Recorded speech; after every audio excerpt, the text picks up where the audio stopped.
আমি রান্না করব এ দেখেন রুই মাছের ঝোল। তো কড়াইটাতে গেছি, তেল দিয়ে দিয়েছি, এখন মাছগুলো ভাজতে দিয়ে দেবো। আগে লবণ হলুদ মরিচ দিয়ে মাখায় রেখেছিলাম।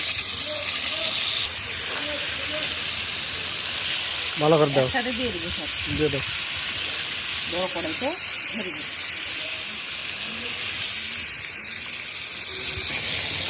এত মাছ ভাজা হয়ে গেছে, আমরা তুলে নেবো। এত কড়াই তেল গরম হয়ে গেছে, আমি পেঁয়াজ কাঁচামরিচ আর তেজপাতা, আমার মাও তেজপাতা দিতে দিতাম, ঘ্রাণ আছে ভালো।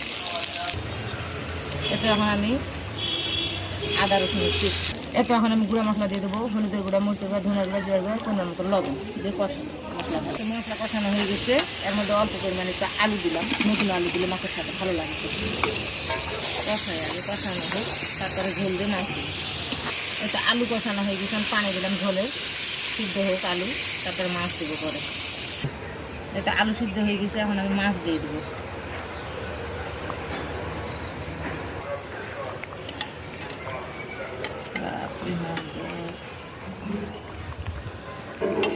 দিলাম, মাছ দেওয়া হয়ে গেলে ঢাকনা দিয়ে ঢেকে দিই।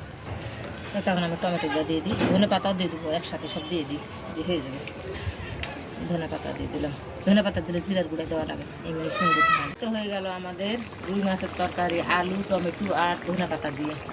মজার হয়েছে না? কালারটা কি সুন্দর না? দেখো, অনেক সুন্দর কালার এসেছে।